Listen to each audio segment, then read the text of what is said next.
Hello friends, welcome. This is Neetu Kumari. आज का जो हमारा टॉपिक है पढ़ने का वो है इमारतें, चित्र तथा किताबें। ये हमारा चैप्टर 10 है। 6th क्लास का हिस्ट्री का ये चैप्टर है। तो मैंने भी सीरीज़ चलाई हुई है। इसके आगे की जितने भी चैप्टर्स हैं वो मैं अपलोड कर चुकी हूँ। ये हमारा आज का 10वां चैप्टर है जिसको आज हम यहाँ पर कवर करने वाले हैं। देखिए, एनसीईआरटी की किताबें जो हैं काफ़ी लंबी होती हैं, तो उनको अच्छे से पढ़ाना, एक्सप्लेन करने में थोड़ा सा वक्त लगता है। तो वीडियो जो है वो 1 घंटे से ज़्यादा की हो जाती है। लेकिन मैं पूरी कोशिश करूँगी कि आज की जो हमारी वीडियो है, इसमें आपको शायद दिख रहा हो, इसमें पूरे 14 पेज हैं इस चैप्टर में, तो सबको हैंडल कराना, आधा घंटे में सबको पढ़ाना थोड़ा सा मुश्किल हो जाता है।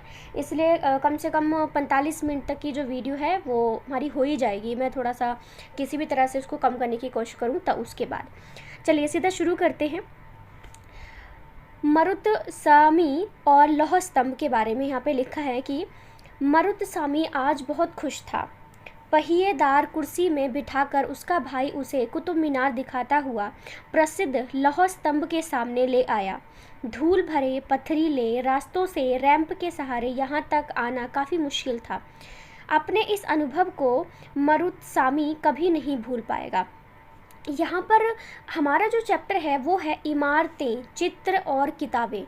तो यहाँ पर स्टार्टिंग में हमें थोड़ा सा पहिए के बारे में भी बताने की कोशिश करी है, कुतुब मीनार के बारे में बताने की कोशिश करी है। तो यानी थोड़ा सा आपको हिंट दिया हुआ है कि ऐसी बहुत सारी चीज़ें हैं जो आपको चैप्टर में वहाँ पे पढ़ने को मिलेंगी।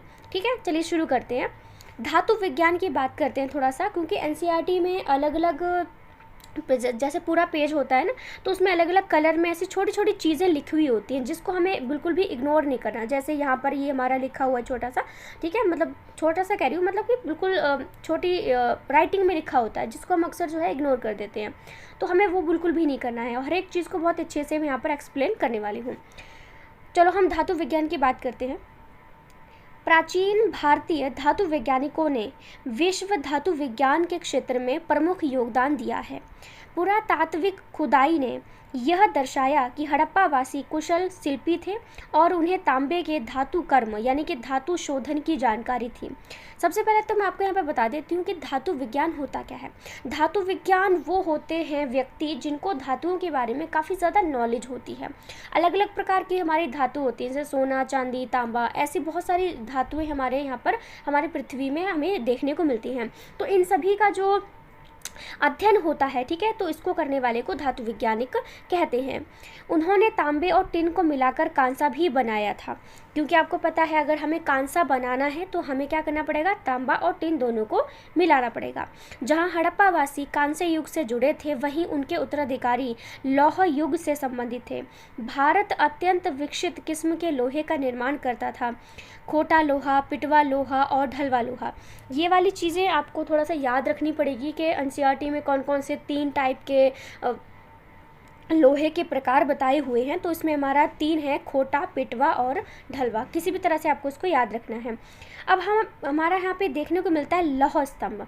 लौह का मतलब होता है लोहा और स्तंभ का मतलब होता है, स्तंभ का मतलब क्या होता है, खंबा। ठीक है, तो यहाँ पर पिक्चर भी आप देख सकते हैं, ये क्या है, ये लोहे का खंबा है। अभी तक पूरी जैसा किसी ने बनवाया होगा, भी लिखा होगा इसमें सारी नॉलेज, तो इसमें वैसा का वैसा ही ये बना हुआ है। और लोहे में जो है वो जंग भी लग जाती है, लेकिन इसके बारे में थोड़ा सा हम देखते हैं। क्योंकि पहले की कोई भी चीज़ बनाई जाती थी तो बहुत ही ज़्यादा अच्छे तरीके से और टिकाऊ बनाई जाती थी। लौह स्तंभ के बारे में लिखा है, 1 मिनट रुकिएगा। महरौली, दिल्ली में कुतुब मीनार के परिसर में खड़ा यह लौह स्तंभ भारतीय शिल्पकारों की कुशलता का एक अद्भुत उदाहरण है। सबसे पहली जो चीज़ है उन्होंने ये बता दी है कि जो कुतुब मीनार है वो कहाँ पर है, तो ये दिल्ली के महरौली जगह पर स्थित है और ये लोहे का है। इसकी ऊंचाई 7.2 मीटर है। ठीक है, 7.2 मीटर इसकी ऊंचाई है और इसका जो वज़न है वो 3 टन है। ठीक है, 3 टन वज़न, क्योंकि लोहा तो आपको पता है छोटी सी कील का भी इतना भार होता है, ये तो इतना बड़ा लोहे का खंबा है। तो इसकी जो लंबाई है वो 7.2 मीटर है और इसका जो वज़न है वो हमारा 3 टन है। इसका निर्माण लगभग 1500 साल पहले हुआ होगा या हुआ था। इसके बनने के समय की जानकारी हमें इस पर खुदे अभिलेखों से मिलती है। इसमें चंद्र नाम के एक शासक का जिक्र है जो संभवतः गुप्त वंश के होंगे या होते होंगे। ठीक है, आश्चर्य की बात यह है कि इतनी शताब्दियों के बाद भी इसमें जंग नहीं लगा है। जैसे कि मैंने स्टार्टिंग में बोला था कि लोहे में बहुत जल्दी जंग लग जाता है, लेकिन ये इस तरह का लोहे का बनाया गया है कि इसमें इतने सालों से 1500 साल हो चुके हैं इसको बने हुए, लेकिन अभी भी इसमें जंग नहीं लगा हुआ है। तो आप सोच सकते हैं कि इसमें पता नहीं किस तरह का मटेरियल मिलाया गया होगा जिससे लोहे पे बिल्कुल भी जंग आज तक नहीं लगा है। अब 2 मिनट आप अपनी कोई भी लोहे की कील आप रात को रख देंगे ना, तो सुबह उसमें आपको जंग कहीं ना कहीं आपको लगती शुरुआत होनी हो जाएगी। लेकिन ये 1500 साल पुराना लोहे का स्तंभ है जिसमें अभी तक बिल्कुल भी जंग नहीं लगी है। अब अगली हेडिंग आती है हमारी ईंटों और पत्थरों की इमारतें, क्योंकि इमारतें जो थी वो कच्ची ईंटों की भी बनती थी, पक्की ईंटों की बनती थी, और पत्थरों से भी इमारतें बनाई जाती थी। हमारे शिल्पकारों की कुशलता के नमूने स्तूपों जैसी कुछ इमारतों में देखने को मिलते हैं। स्तूप का शाब्दिक अर्थ टीला होता है। ठीक है, याद रखिएगा, अगर कोई पूछता है कि स्तूप का अर्थ क्या होता है तो स्तूप का अर्थ होता है टीला। हालांकि स्तूप विभिन्न आकार के हो सकते हैं, कभी गोल या लंबे तो कभी बड़े या छोटे। सीधी सी बात है, ज़रूरी थोड़ा है कि आपने कोई टीला बनाया है, कोई स्तूप बनाया है तो वो एक ही जैसा होगा। उन्होंने साफ बोला है कि स्तूप का मतलब होता है टीला, जो कि अलग अलग आकार का होता है। वो छोटा भी हो सकता है, बड़ा भी हो सकता है, गोल भी हो सकता है और भी आकार का हो सकता है। प्राय सभी स्तूपों के भीतर एक छोटा सा डिब्बा रखा रहता है। इन डिब्बों में बुद्ध या उनके अनुयायियों के शरीर के अवशेष, मतलब ये है जैसे बहुत सारे अभी पिक्चर भी दिखाएंगे, उसमें बहुत बड़े बड़े स्तूप बनाए हुए, टीले बने हुए, बहुत बड़े बड़े बने हुए हैं, जिसमें अंदर एक बॉक्स रखा गया है और ऐसा बताया गया है कि उसमें बुद्ध और उनके जो अनुयायी थे, जो उनके फॉलोअर्स थे, उनके शरीर के अवशेष, जैसे कि उनके दांत, ठीक है, उनकी हड्डी, उनकी राख या उनके द्वारा उपयोग की गई कोई भी चीज़ या कोई भी कीमती पत्थर या सिक्के उसमें रखे हुए थे। ठीक है, जैसे हम म्यूज़ियम में हमारी ऐतिहासिक चीज़ों से संबंधित चीज़ों को रखते हैं, वैसे ही उस समय टीलों में जो भगवान बुद्ध हैं, उनके दांत हो गए, उनकी हड्डियाँ हो गई, जो भी चीज़ उन्होंने इस्तेमाल करी थी, या कोई भी कीमती पत्थर है या फिर कोई भी सिक्के हैं, तो उनको उस बॉक्स में रखा गया था। छिपा के नहीं रखा गया था, मतलब एक प्रिजर्व करके रखा गया था। प्रिजर्व तो वैसे खाने को करते हैं, प्रिजर्व का मतलब संरक्षण करके रखा हुआ था उस चीज़ को, कि वहाँ पे है वो, जैसे म्यूजियम में रखी जाती हैं चीज़ें। ठीक है, अब है इसे धातु मंजूपा कहते हैं। प्रारंभिक, एक मिनट मैं थोड़ा जूम करती हूँ, जूम, चलो, इसे धातु मंजूपा कहते हैं। प्रारंभिक स्तूप धातु मंजूपा के ऊपर रखा मिट्टी का टीला होता था। बाद में टीले को ईंटों से ढक दिया गया और बाद के काल में इस गुंबदनुमा ढांचे को तराशे हुए पत्थरों से ढक दिया गया था। अब ये वाली आप पिक्चर देख सकते हैं। ठीक है, कितना अमेजिंग, मतलब कह नहीं सकते कि कितना बड़ा है ऊपर से, ये आप फोटो में भी देख सकते हैं। तो ये मेरे ख्याल से ये सांची का स्तूप है, इसकी पिक्चर आप देख रहे हैं। तो ये इतना बड़ा स्तूप बनाया गया, इतना बड़ा टीला है ये, जैसे उल्टी कटोरी रखी जाती है ना, उसी तरह से इसको बनाया गया है। और सामने आप ये द्वार देख सकते हैं, इसमें बहुत सारी छोटी छोटी पिक्चर्स भी बनाई गई हैं जो कि अलग अलग चीज़ों को दर्शाती हैं। हाथी की भी है, आगे शायद इसमें और अच्छे से फ़ोटो दिखाई होगी तो इसमें अच्छे से आपको क्लियर दिखेगा। जैसे कि यहाँ पर लिखा हुआ भी है इसके बारे में कि सांची का महान स्तूप, मध्य प्रदेश। ठीक है, ये वाली जो है ये सांची का है। सांची कहाँ पर है? मध्य प्रदेश में है। इस तरह के स्तूपों का निर्माण कई सौ साल पहले होता था। इस स्तूप में ईंटों का प्रयोग संभवतः अशोक के ज़माने का है, लेकिन रेलिंग और प्रवेश द्वार बाद के शासकों के काल में जोड़े गए। देखिए, जब ये टीला बनाया गया तो इसको किसी और राजा ने शुरू किया था। ऐसा कहा जाता है कि शायद इसको अशोक ने शुरू किया होगा, ठीक है, जिसमें उसने ईंटों से इसको बनवाया था। लेकिन बाद में और भी राजा आए जिसमें उन्होंने, जो आप सामने एक बड़ा सा द्वार देख रहे हैं, दरवाज़ा देख रहे हैं, ये किसी और ने बाद में ऐड करवाया होगा।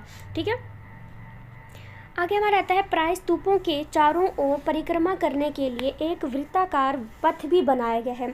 जिस तरह से हम मंदिर में पूरी एक गोल चक्कर लगा के आते हैं, वैसे ही स्तूप के चारों ओर घूमने के लिए भी जगह बनाई गई है, जिसे पद दक्षिणा, ठीक है, या प्रदक्षिणा पथ कहते हैं। ठीक है, याद रखना कि एक वृत्ताकार, वृत्त के आकार के जैसा एक गलियारा बनाया गया है जिसमें आप परिक्रमा कर सकते हैं इस स्तूप के आगे पीछे। और इस चीज़ को प्रदक्षिणा पथ कहा जाता है।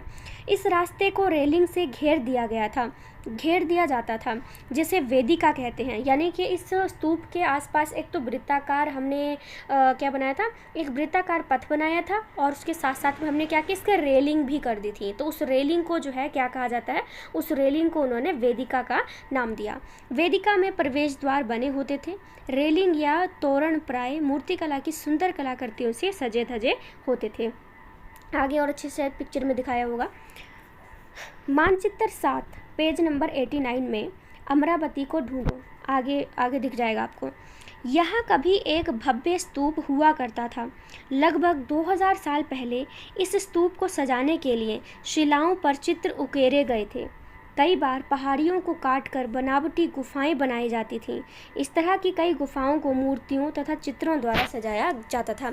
अब पहले ज़माने के आप मंदिरों को सर्च करके भी देखेंगे तो आपको उसके बारे में जो लिखा होगा उसमें ज़रूर लिखा होगा कि ये पूरा जो है पहाड़ को काटकर मंदिर बनाया गया। ठीक है, जैसे रानी की बावड़ी आपने सर्च करके देखना, रानी की बावड़ी वो भी एक पूरे पत्थर को काट के 7 या 8 पता नहीं 7 या 9 मंजिला या 10 मंजिला जो है वो नीचे बनाया गया है उसको। मतलब एक पानी का स्टोरेज करने का वो है, उसमें भी इतनी सुंदर सुंदर नक्काशी की गई है, वो भी सिर्फ पत्थर को काट कर, ये भी नहीं अलग से मूर्तियाँ लगाई गई हैं। तो यही इन्होंने बोला है कि कई बार पूरी पहाड़ी को काट कर जो है वो ऐसी चीज़ें बनाई जाती थी, और मूर्तियाँ भी उन पर सीधा पहाड़ को काट कर बनाई जाती थी, यानी गलती की गुंजाइश वहाँ पर बिल्कुल भी नहीं होती थी। इस काल में कुछ आरंभिक हिंदू मंदिरों का भी निर्माण किया गया। इन मंदिरों में विष्णु, शिव, दुर्गा जैसी देवी देवताओं की पूजा होती थी। ठीक है, ये भी क्वेश्चन पूछा जा सकता है कि कौन कौन से भगवानों की पूजा होती थी। तो इसमें हमारे विष्णु, शिव और दुर्गा माँ, इन सभी की पूजा हुआ करती थी। मंदिरों का सबसे महत्वपूर्ण भाग जो था वो गर्भगृह होता था। गर्भगृह क्या होता है? गर्भगृह वो होता है जहाँ मुख्य देवी देवता की मूर्ति को रखा जाता है। अभी आपने राम मंदिर को देखा होगा, ठीक है, राम मंदिर की आप पिक्चर सर्च करोगे तो उसमें जिस जगह पर एक दरवाज़ा बनाया गया है ना, जहाँ पे भगवान राम की जो मूर्ति रखी गई है ना, वो वाला जो एरिया है सारा, वो हमारा गर्भगृह है, और उसके पास एक दरवाज़ा भी हमने लगा दिया है। ठीक है, यानी कि मंदिर बहुत बड़ा होता है। ठीक है, यहाँ पे हम लोग घूमते हैं, अलग अलग चीज़ें देखते हैं, लेकिन जहाँ पर भगवान की मूर्ति रखी जाती है उस जगह को गर्भगृह कहा जाता है। और इसी स्थान पर पुरोहित धार्मिक अनुष्ठान करते थे और भक्त पूजा करते थे। अक्सर गर्भगृह को एक पवित्र स्थान के रूप में दिखाने के लिए भीतर गांव जैसे मंदिरों में उनके ऊपर काफ़ी ऊंचाई तक निर्माण किया जाता था, जिसे शिखर कहते हैं। जैसे अभी मैं इसमें बता सकते हैं कि जैसे मान लो ये हमने मंदिर बनाया है, ठीक है, मंदिर बन रहा है, लेकिन इसके ऊपर ये जो छोटा सा आपने देख रहे हैं ना गुंबद बना हुआ है, ये चीज़ दर्शाता है कि इस जगह के नीचे हमने गर्भगृह बनाया है जहाँ पर भगवान की मूर्ति रखी गई है। ठीक है, ये एक पहचान होती है अलग से उसको शो करने के लिए। और उसे मैंने जैसे बोला उसको शिखर भी हम कहते हैं और गुंबद भी कहते हैं। मतलब गुंबद के आकार का बनाते हैं उसको, ठीक है, गोल गोल सा, तो उसको शिखर कहते हैं। शिखर निर्माण के लिए कठिन कार्य के लिए सावधानी से योजना करनी पड़ती थी, बिल्कुल, क्योंकि अगर आप एक मंदिर का शिखर बना रहे हैं तो आपको बहुत अच्छे से उसको बनाना पड़ता था, गलती नहीं होनी चाहिए थी। अधिकतर मंदिरों में मंडप माप की एक जगह होती थी। यह एक सभागार होता था जहां लोग इकट्ठा हुआ करते थे। सभागार का मतलब होता है, जैसे मैं आपको बताऊं, मान लो ये क्या है, ये हमारा मंदिर है, ठीक है, और ये मंदिर का परिसर है। ठीक है, यहाँ पे हमारे भगवान की मूर्ति जो है वो रखी हुई है, और यहाँ पे लोग जो है वो लाइन लगाकर भगवान के दर्शन के लिए आ रहे हैं। तो ये समझ लो कि ये वाला जो एरिया है ना, ये एक सभागृह भी आप मान सकते हैं, क्योंकि यहाँ पर बहुत बड़ी तादाद में लोग इकट्ठा हो सकते थे। तो इस तरह से भी चीज़ें बनाई जाती थी, जिसको सभागार कहते थे। सभागार वो होता है जहाँ पे सभाएं की जाती थी, और ये सभागार बहुत बड़े आकार के होते थे, क्योंकि इसमें बहुत सारे लोगों को आना होता था, इसलिए थोड़ा बड़ा उनको बनाया करते थे। यहाँ पे लिखा है बाईं ओर उत्तर प्रदेश के भीतर गांव का एक आरंभिक मंदिर। ये लगभग 1500 साल पहले पकी ईंट और पत्थरों से बनाया गया था। और दाईं ओर महाबलीपुरम के एकाश्मिक मंदिर हैं। इनमें से प्रत्येक मंदिर एक ही विशाल पहाड़ी को तराश कर बनाया गया है, इसलिए इन्हें एकाश्म कहा जाता है। एकाश्म का मतलब क्या होता है? एकाश्म का मतलब होता है एक ही पत्थर को एक ही पत्थर को काट कर तराश के बनाया जाना, ठीक है। और ईंटों से बनाए जाने वाले पत्थरों से ये बिल्कुल भिन्न होते थे, क्योंकि बहुत सारे मंदिर तो ईंट बना के, जैसे हम अब आज भी पूरी चिनाई करके मंदिर को बनाते हैं, लेकिन एक आश्रम क्या होते थे, एक आश्रम ऐसी चीज़ होती थी जहाँ पर आप सिर्फ पूरे पूरे को पूरा बहुत बड़ा पत्थर होता था, उसको ही आप काट कर मंदिर बनाया करते थे। ईंटों से बनी इमारतों में नीचे से ईंटों की एक एक जोड़ते हुए ऊपर की ओर ले जाते हैं, जबकि चट्टान तराश कर बनाए जाने वाले मंदिरों को पत्थर काटने वाले ऊपर से नीचे की ओर बनाते हैं। अब चलो मैं आपको इसको अच्छी समझाती हूँ, ठीक है। ये एक तरफ मेरा जो मंदिर है वो मैं ईंटों से बना रही हूँ, तो ईंटों से मंदिर बनाने के लिए पहले मैं यहाँ पे एक लाइन बनाऊंगी, फिर दूसरी, फिर तीसरी, फिर चौथी, इस तरह से, है ना, जैसे आजकल के टाइम पे आपने मकान देखे होंगे। लेकिन अगर मैं पत्थर को काट कर मकान बना रही हूँ, मान लो ये बहुत बड़ा पत्थर है, तो मैं यहाँ से शुरुआत करूँगी, ऐसे करके शुरुआत करूँगी, मैं ऊपर से नीचे की ओर लेकर आऊँगी। ये चीज़ यहाँ पर उन्होंने एक्सप्लेन की हुई है। इन मंदिरों को बनाते समय पत्थर काटने वालों को किन समस्याओं का सामना करना पड़ता होगा, इसकी सूची बनाइए। अब ये तो हम आराम से कर सकते हैं सूची बहुत अच्छे से, क्योंकि पत्थर जो है एक तो बहुत ज़्यादा होते थे, सख्त होते थे, तो उसमें बहुत मेहनत लगती थी, उनको काटना, उनको तराशना कितना जो है वो काम वाला, मेहनत वाला काम हुआ करता था ये। अगर गलत से कोई पत्थर थोड़ा सा गलत टूट गया तो किसी के, मान लो आप चेहरा बना रहे हैं उस पत्थर को काट के, उसका तो गाल ही ख़राब हो जाएगा, या उसका, और आप बीच में कुछ ऐड भी नहीं कर सकते, तो काफ़ी मुश्किलें हुआ करती थी।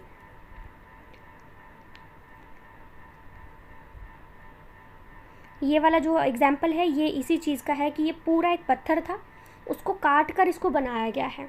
ये चीज़ यहाँ पे फ़र्क आराम से आप पता कर सकते हैं। और ये वाली, इसके बारे में क्या जानकारी है? अच्छा,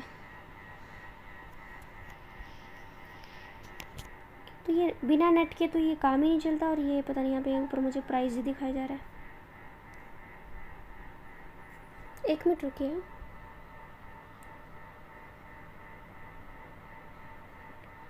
शायद अब ना आए तो ठीक रहेगा।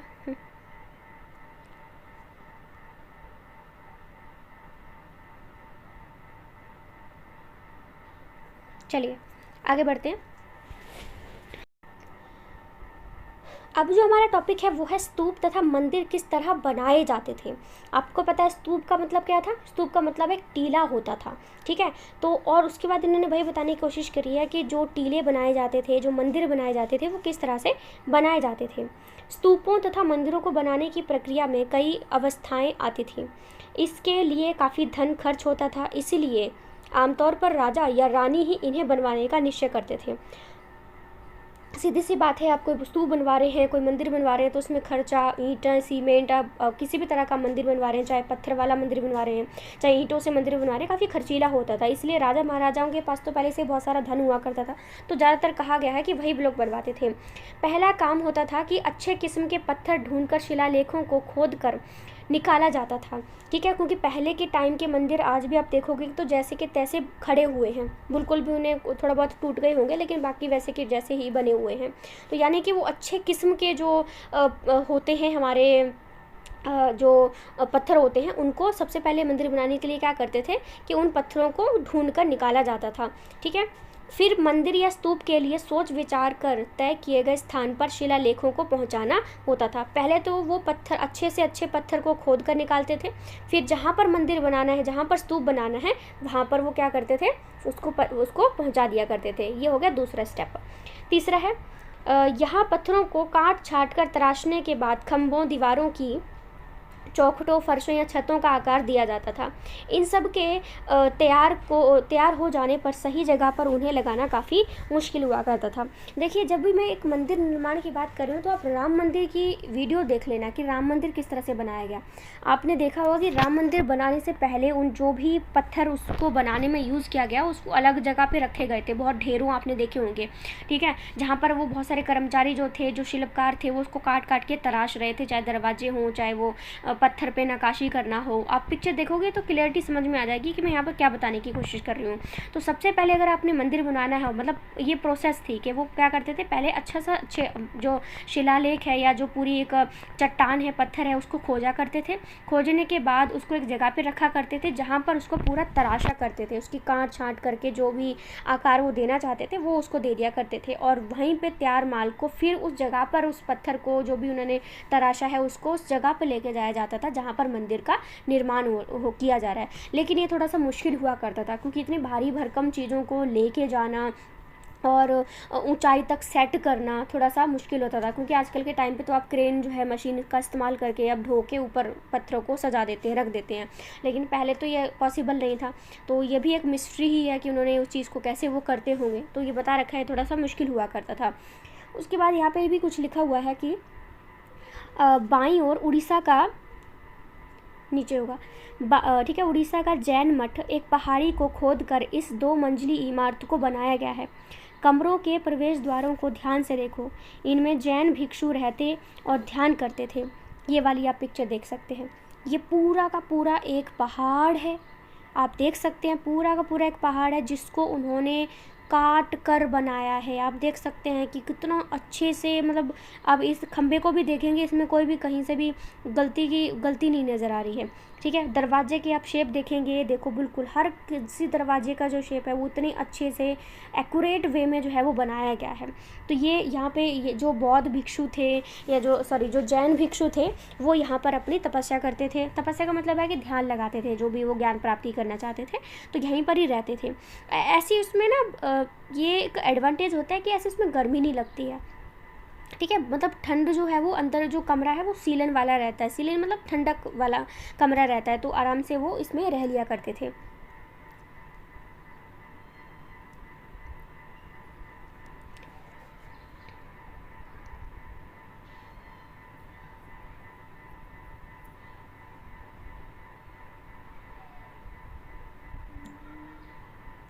पता नहीं हटेगा कब।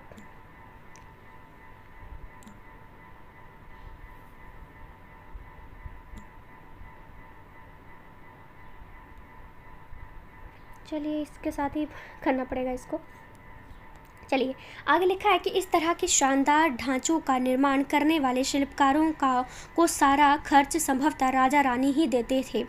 इसके अतिरिक्त इन स्तूपों या मंदिरों में आने वाले भक्त जो उपहार अपने साथ में लेके आते थे उनसे इमारत की सजावट की जाती थी। मतलब उपहार का मतलब कोई सिक्के लेके आता था, कोई अच्छा खासा पत्थर लेके आता था, तो ऐसी चीज़ों से ही जो खंबे होते थे उनको अच्छे से सजाया जाता था, ठीक है। जैसे हाथी दांत का काम करने वाले श्रमिकों के संघ ने सांची के एक अलंकृत प्रवेश द्वार को तोरण बनाने का खर्च दिया था। यानी कुछ लोग ऐसे थे जो कि हाथी दांत, क्योंकि आपको पता है हाथी के दांत की कीमत बहुत ज़्यादा है, तो कुछ लोग इस तरह के भी उपहार लेके आते थे जिनको बेचकर या जो भी पत्थर खरीदना होता था, ठीक है, ये लेके आना होता था, कहीं से आने जाने का जो खर्चा होता था वो निकल जाता था। तो इस तरह से इसको कहा गया है। इसकी सजावट के लिए पैसे देने वालों में व्यापारी, कृषक, माला बनाने वाले, इत्र बनाने वाले, लोहार, सुनार, कई ऐसे स्त्री पुरुष शामिल थे जिनके पास खंबे, रेलिंग और द्वार पर खुदे हैं। ठीक है, एक मिनट, जिनके नाम खंबों पर, रेलिंग पर और दीवारों पर खुदे हुए हैं। इसलिए जब तुम इन स्थानों को देखने जाओ तो याद रखना कि कितने सारे लोगों ने इन्हें बनवाने और सजाने में अपना योगदान दिया हुआ है। यानी अब कोई भी मंदिर बनाया जाता था तो बहुत सारे लोग दान भी दिया करते थे। आजकल के टाइम पे भी आप कोई मंदिर बन रहा है तो आप अपनी कंट्रीब्यूशन देते हैं कि जैसे कोई न्यू कॉलोनी बनती है तो वहाँ पर भी कोई मंदिर बनवाने की चाह रखी जाती है, तो हर एक व्यक्ति से जो है वो हर एक दरवाजे पर जाकर पैसे मांगे जाते हैं कि आप अपना दान जितना भी देना चाहते हैं वो दे दें ताकि हम मंदिर का निर्माण कर सकें।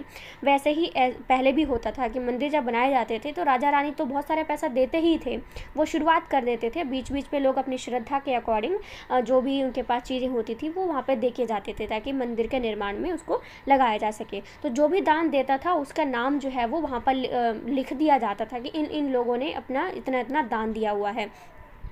ठीक है। अब हम बात करते हैं चित्रकला की। ये जो आप फोटो देख रहे हैं ये चित्रकला से अब रिलेटेड आ जाती है कि मतलब इस तरह के भी चित्र बनाए जाते थे, तो उसकी हम बात करेंगे। अभी तक हमने मंदिरों के बारे में जाना कि मंदिर किस तरह से बने थे, स्तूप किस तरह से बने थे। अब हम चित्रकला के बारे में बात करते हैं।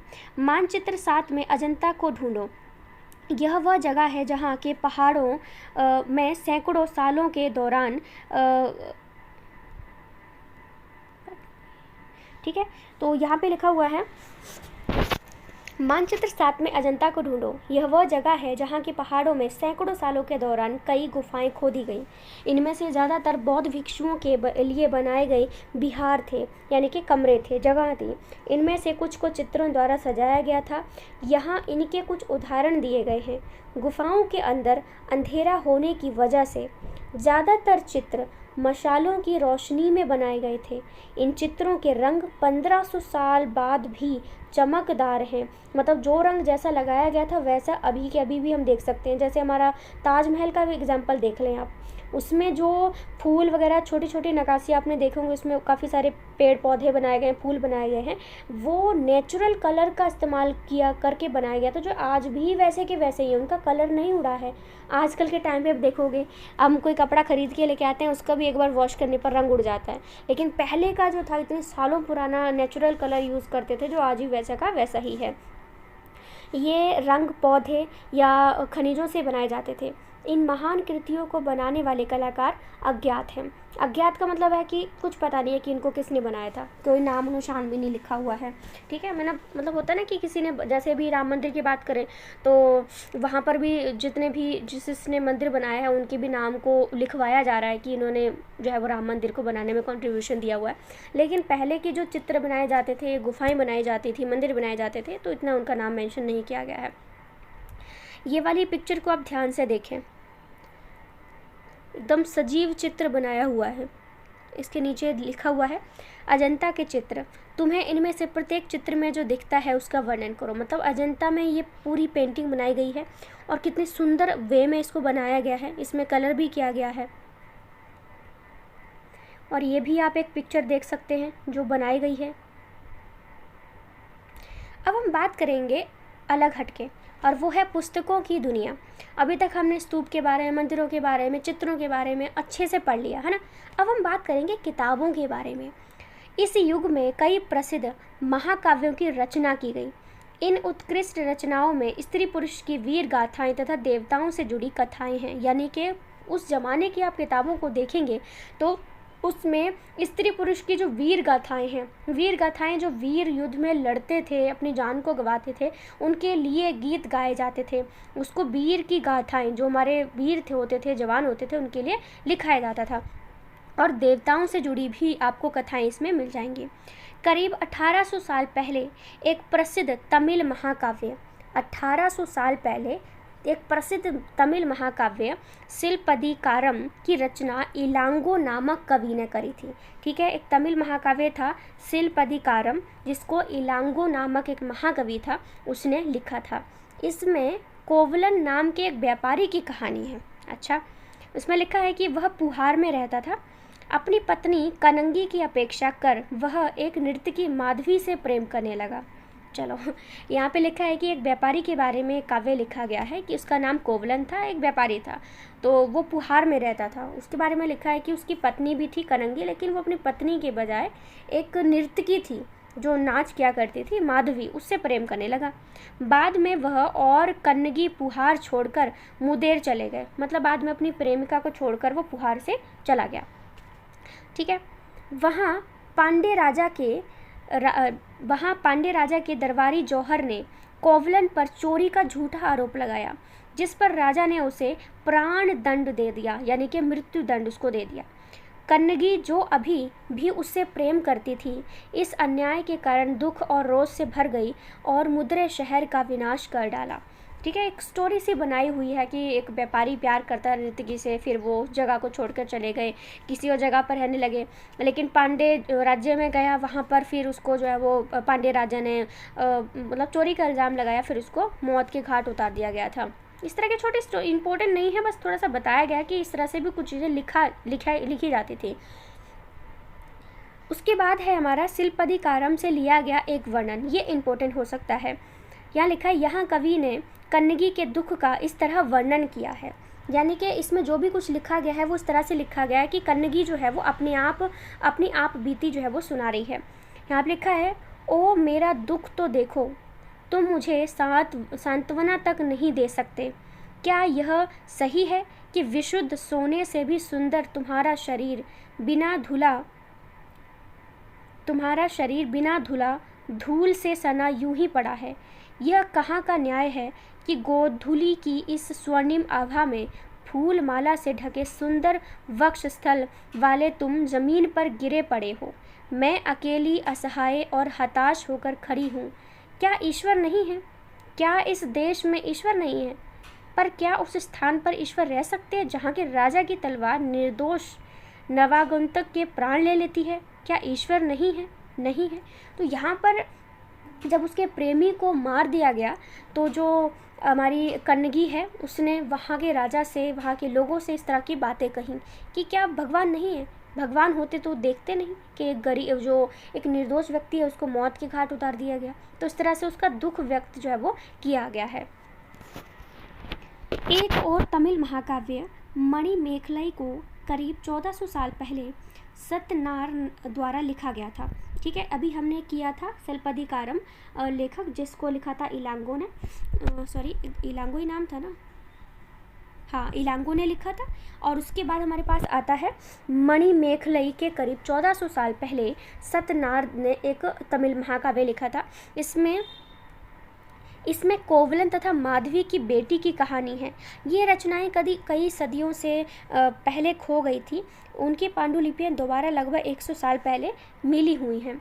अन्य लेखक जैसे कालिदास, जिनके बारे में तुमने अध्याय 9 में पढ़ा है, संस्कृत में लिखते थे। ठीक है, कालिदास के बारे में सीधी सी बात है, कालिदास ने बहुत सारी शकुंतला, मेघदूत, ऐसी बहुत सारी रचनाएं लिखी हैं जो कि संस्कृत भाषा में होती थी, क्योंकि वो संस्कृत में ही लिखा करते थे। तो इनकी जितनी रचनाएं आप कहेंगे मान सकते हैं कि वो संस्कृत में ही होंगी। पुरानी कहानियों का संकलन तथा संरक्षण। हिंदू धर्म से जुड़ी कई कहानियाँ जो बहुत पहले से प्रचलित थीं इसी काल में लिखी गई। इसमें पुराण भी शामिल है। पुराण का शाब्दिक अर्थ होता है प्राचीन। पुराणों में विष्णु, शिव, दुर्गा, पार्वती जैसे देवी देवताओं से जुड़ी कहानियाँ हमें पढ़ने को मिलती हैं। इनमें देवी देवताओं की पूजा विधियाँ भी मिलती हैं। इसके अलावा इसमें संसार की सृष्टि, राजाओं के बारे में भी कहानियाँ देखने को मिलती हैं। अधिकतर पुराण सरल संस्कृत श्लोक में लिखे गए हैं, जिससे अब उन्हें सुन और समझ सकें। पुराणों का जिससे सब उन्हें सुन और समझ सकते हैं। पुराणों का पाठ पुजारी मंदिरों में किया करते थे, जिसे लोग सुनते थे। ठीक है, आज भी आप किसी मंदिर में जाओगे तो कोई न कोई पंडित कोई कहानी वहाँ पर बोल रहा होता है, जिसको सारे ध्यान से सुन रहे होते हैं। अब यहाँ पे एक बात करते हैं, जैसे मैंने आपको बताया था शकुंतला और मेघदूत जो कि कालिदास ने लिखे हैं, उसी के बारे में मेघदूत में एक श्लोक है, उसके बारे में बताया जा रहा है कि यहाँ उनकी सबसे प्रसिद्ध रचना मेघदूत से एक अंश दिखाया गया है। ठीक है, यहाँ एक विरही प्रेमी बरसात के बादल को अपना संदेश वाहक बनाने की कल्पना करता है। इसमें लिखा है, देखो इसमें किस तरह कवि ने बादलों को उत्तर की ओर ले जाती ठंडी हवा का वर्णन किया है। तुम्हारे बौछारों से मुलायम हो उठी मिट्टी की भीनी खुशबू से भरे, हाथियों की सांस में बसी जंगली गूलर को पकाने वाली शीतल ब्यार तुम्हारे साथ धीरे धीरे बहेगी। ये कुछ ऐसी चीज़ें हैं जिनको समझ पाना हमारे लिए भी मुश्किल ही है, बस हम पढ़ सकते हैं। अब आता है इम्पोर्टेंट चीज़ें। 2 संस्कृत महाकाव्य महाभारत और रामायण लंबे अरसे से लोकप्रिय रहे हैं। तुम में से भी कुछ बच्चे इन कहानियों से परिचित होंगे।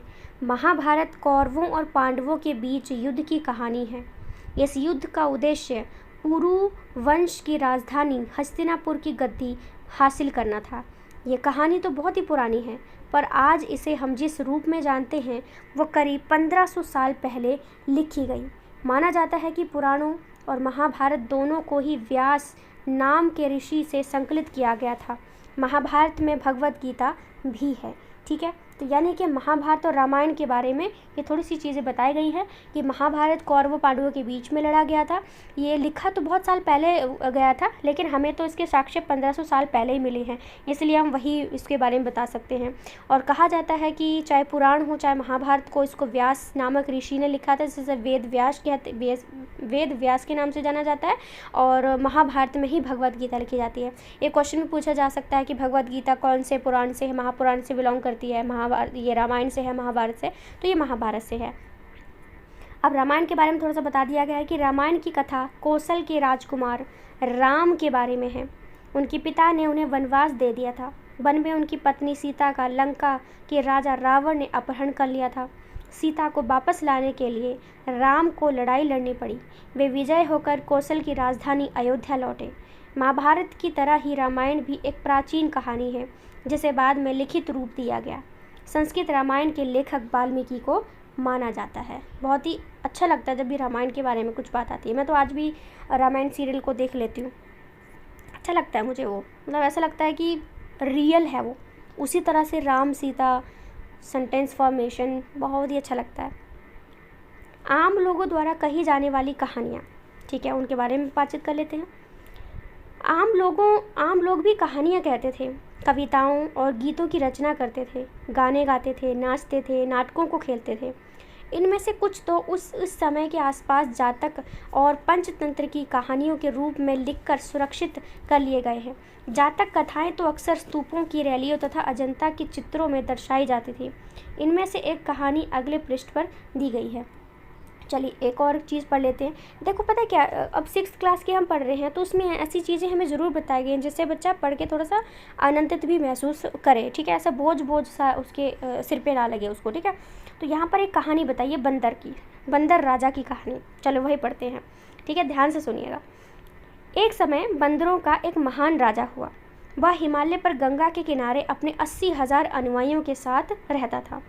इन सारे बंदरों को एक खास आम के पेड़ के फल बहुत ही अच्छे लगते थे। वे आम बहुत ही मीठे होते थे। इतने स्वादिष्ट आम धरातल पर कहीं भी नहीं उगते थे, ऐसा कहानी कह रही है। एक दिन एक पका हुआ आम गंगा नदी में गिरकर बहते बहते वाराणसी पहुंच गया। उस वक्त नदी में वहां का राजा नहा रहा था, यानी कि वाराणसी का जो राजा था वो उस समय नहा रहा था और आम उस नदी में बहकर आ गया था। वह आम उसे वो आम मिला।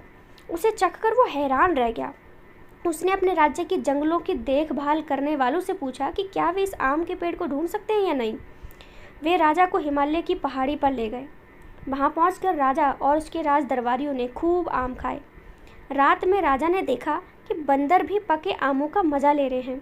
राजा को ये बात बुरी लगी और उसने उन्हें मार डालने का फैसला किया। बंदरों के राजा ने अपनी प्रजा को बचाने की एक योजना बनाई।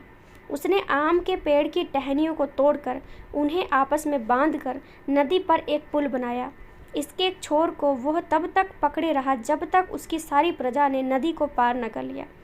पर इस प्रयास में वह इतना थक गया कि मरण पसंद होकर गिर पड़ा। राजा ने जब यह सब देखा तो उसे बंदर राजा को बचाने की कोशिश की, पर वह सफल ना हुआ। बंदर राजा की मृत्यु पर शोक हुआ और राजा ने उसे पूरा सम्मान दिया। मध्य भारत में भरहुत के एक स्तूप से मिले एक पत्थर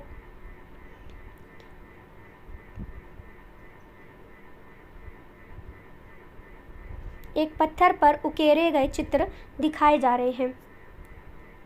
आई डोंट नो व्हाई इस तरह की ऐडें क्यों दी जा रही हैं इसमें। अब हम बात करते हैं विज्ञान की पुस्तकें, ठीक है। हम क्या बात करेंगे, हम बात करेंगे विज्ञान की पुस्तकों के बारे में। ये ऐड भी ना मेरा दिमाग ख़राब कर रही है। अब बात करते हैं, इसी समय गणितज्ञ और खगोल शास्त्री आर्यभट्ट ने संस्कृत में आर्यभट्टियम नामक पुस्तक लिखी थी। बहुत इम्पोर्टेंट है।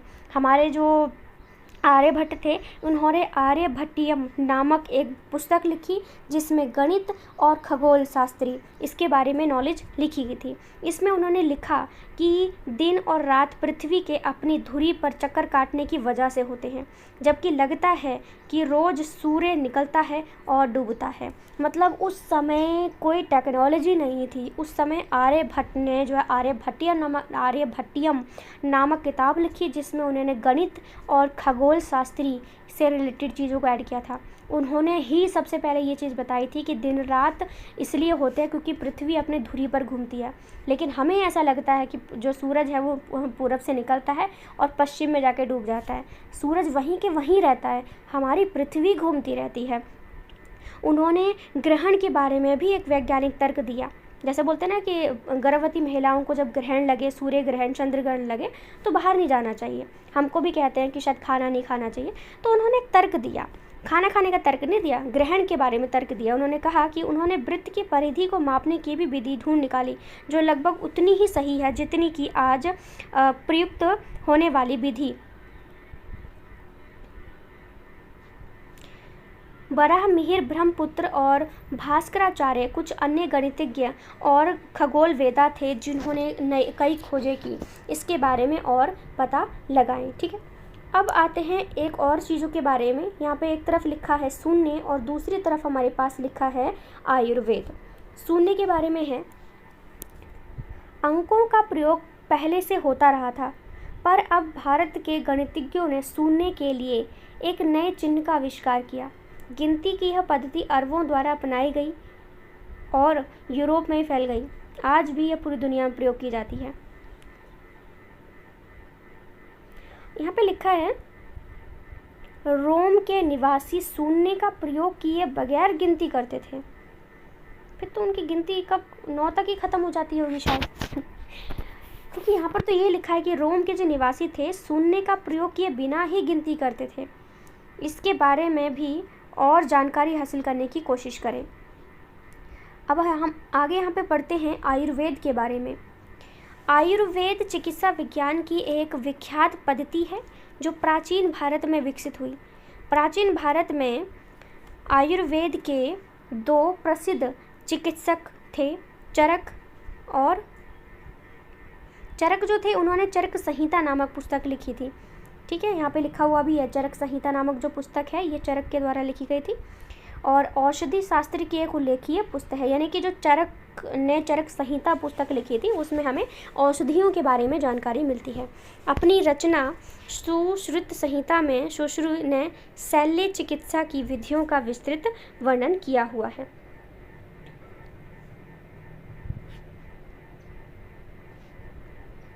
उसके बाद तो ये कुछ मैच करने को भी दिया गया है। स्तूप को हम पढ़ चुके हैं कि टीला होता है। शिखर क्या होता है? शिखर होता है कि देवी देवताओं की मूर्ति स्थापित करने की जगह नहीं। शिखर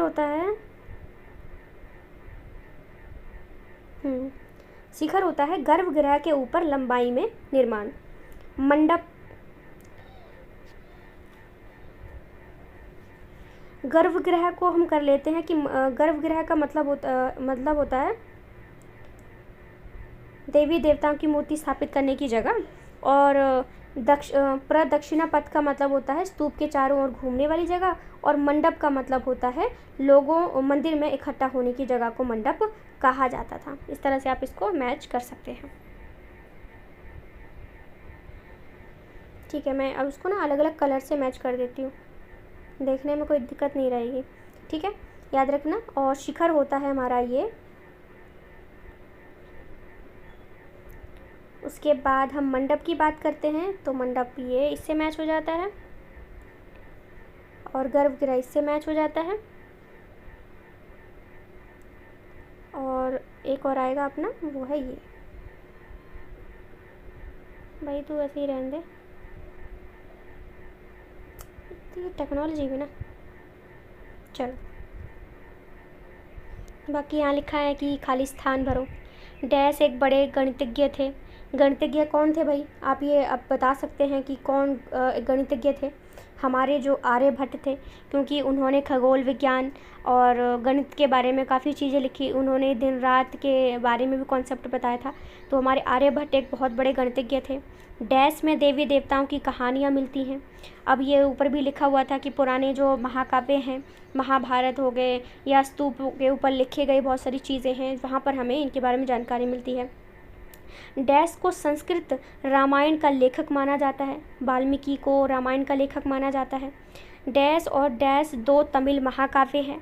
एक अपना सेलुपतिकारम है जिसको एलांगो ने लिखा था, और एक अभी यहाँ पर भी दिया गया था,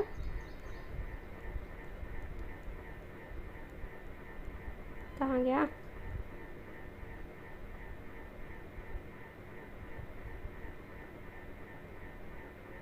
एक हमारा दूसरा हमारा ये है मणिमेखलाई, जिसको सतनार द्वारा लिखा हुआ माना जाता है। जो भी क्वेश्चन पूछे जाते हैं हमारे इसी में से पूछे जाते हैं, बस ध्यान से पढ़ने की ज़रूरत तो भाई हमें ही है। ठीक है, तो ये हमारा जो चैप्टर है यहीं पर ख़त्म हो जाता है। आई होप आपको अच्छे से अंडरस्टैंड हो गया होगा। ठीक है, so thank you so much friends. अच्छा लगे तो मुझे कमेंट करके बताइएगा ज़रूर। ठीक है, तभी मैं और अच्छे से मुझे हौसला मिलेगा, या फिर ये तरीका अच्छा नहीं है तो किसी और तरीके से काम करेंगे, आप मुझे सजेशन भी दे सकते हैं। अच्छा लगे तो मुझे कमेंट करके बता सकते हैं। वीडियो को लाइक शेयर, चैनल को सब्सक्राइब भी कर सकते हैं। So thank you so much, thank you.